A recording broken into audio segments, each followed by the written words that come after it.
Hello and welcome to IncGamers Plays Confrontation, which is a new squad-based tactical RPG from Cyanide, who also developed Blood Bowl. And like Blood Bowl, this is based on a tabletop miniatures game, although unlike Blood Bowl, whose main mode was an attempt to kind of recapture the tabletop game in turn-based style. It had a real-time mode as well, but nobody really liked that and nobody really played it. This is just sort of taking the background and the characters from Confrontation. I'm less familiar with that than I am with Blood Bowl, but as far as I can tell, it's just using the background lore and so forth, and rather than making it turn-based, it's applying it to a semi-real-time combat game, although with quite a bit of pausing and issuing of commands and so forth, as we'll see in a bit as I demonstrate a bit of the gameplay and the combat and how this works. Now, for most of the levels, you will have a squad of 4. Earlier on, you also sometimes have a squad of 2 or 3, but as the levels progress, you generally have 4, and you will ultimately, again, as you get deeper into the game, you'll be choosing your favourite squad members to accompany you. The squad levels up concurrent to the main ones that you've been using, so if there's a guy you haven't been using in previous missions very often, he won't be like lagging hundreds of levels behind. He'll be roughly about as skilled as your better heroes. You'll have to reapply kind of attribute points and so forth, but the levels will be the same. Yeah, so there are RPG elements. You can see that all the characters have attributes and resistances and exciting combat statistics. They've also got a more detailed unit sheet, which is where you do your leveling up and improve the skills that all of your heroes have. They either have 6 or 5. Again, as they improve, they get more of these skills here. This is Divine Command, which I don't currently have in this save. And you can also apply upgrades to weapons and armor that all heroes have too, and put special glyphs on your weapons, which you collect later on. I'll hover over that a bit longer for you. You can collect those later on in the game. This is pretty early on. All my guys are level 2 right now, and all I've got to do in this little section, it's pretty much the first mission proper after the tutorial, is find an entrance to the Scorpion's laboratory. So let's do that. Let's head on in, and we'll very quickly get a look at how the combat works in this game. Here's a chap who from the Scorpion tribe. We are the Griffins, who are basically the human race. You play the Griffins all the way through the single player mode. I haven't had a chance to look at multiplayer yet because this is pre-release and no one's really playing it right now. I'm hoping to get a go with that when it's released and there's a few more people on. As I say, yeah, we are the Griffin tribe, who are the humans. They're not totally boring goody-goody humans though. They're a bit like Warhammer 40,000. They're sort of religious zealots. Rather than a mage, I have like a pyromancer who likes setting things on fire. I've got this chap Lothar who seems to like purging my enemies, and Darius, who is some kind of priest or something. He's kind of like playing the tank role in this game. I don't know if you can see, there's a little symbol next to his health and stamina bars. There's like a shield that shows he's a tank. There's also Zalia is a mage, as shown by her symbol. Lanwis is like support, all-rounder, buffs, etc. And Lothar is also a mage, although more of the supporting hand-to-hand combat type variety rather than Zalia, who stays at the back, casting spells, staying out of trouble. So you can see that I've just like paused to the combat here. You do that quite a bit. To issue orders, I will attack this fellow with a frontal assault, slam into him, taking him unawares. He's pretty beefy, he's got quite a bit of health, so I need to take him down fairly quickly. So Lothar will cast sort of a fireball on him. Lanwis, you can just help out by attacking for now. Zelia, you can try and stun this guy, and then we can all pile on him, take him down like as quickly as possible.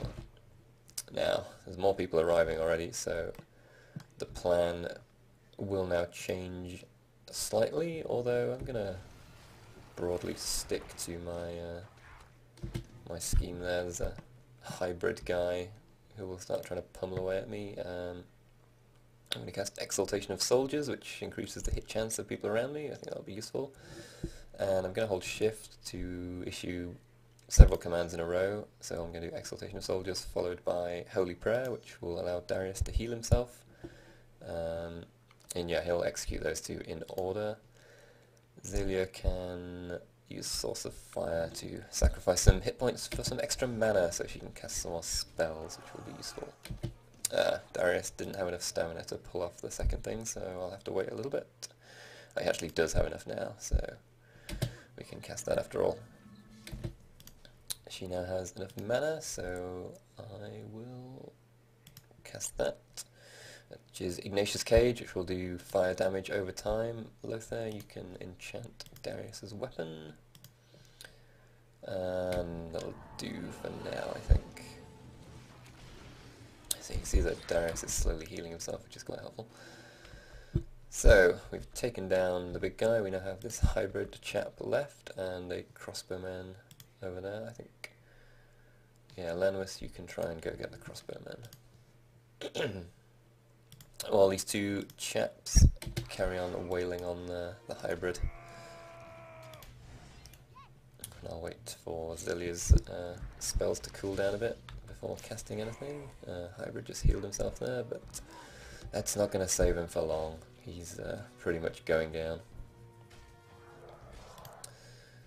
Got some experience points for that, and didn't even manage to get to the crossbowman. He is down already. So hopefully, as you can see from this, you have to use the skills of your squad in a sensible fashion, and you need everyone in your squad performing some kind of action. You don't want them taken out of the fight at any stage.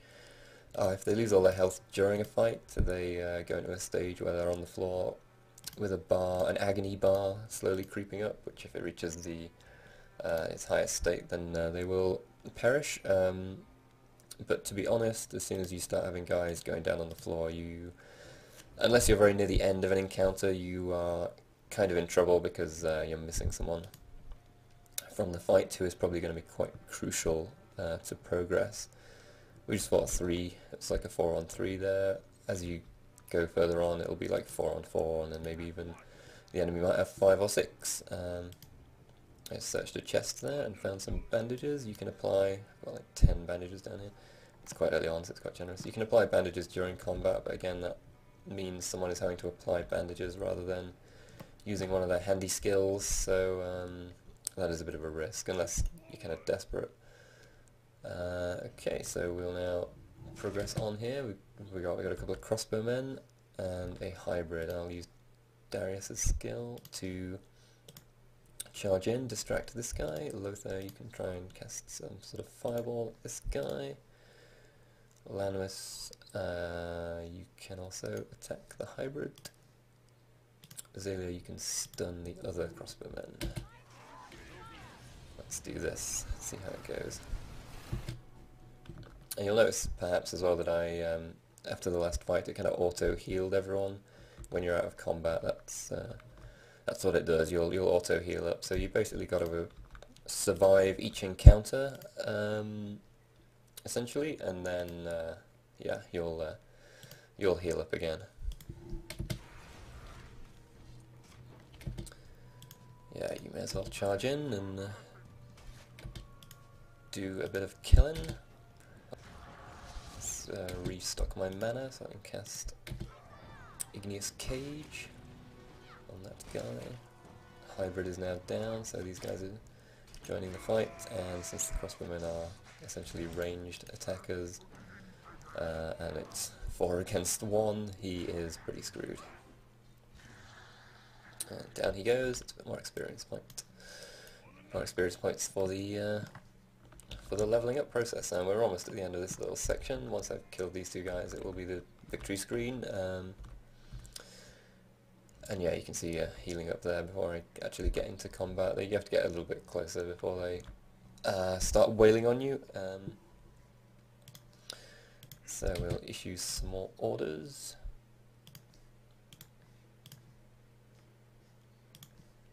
I think we'll concentrate on this fellow while she tries to stun this one.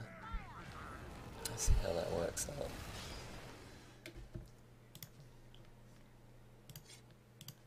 Cast the Exaltation of Soldiers again, which increases the hit chances. I'll wait for Lothar to get in there, so it affects him too. There we go.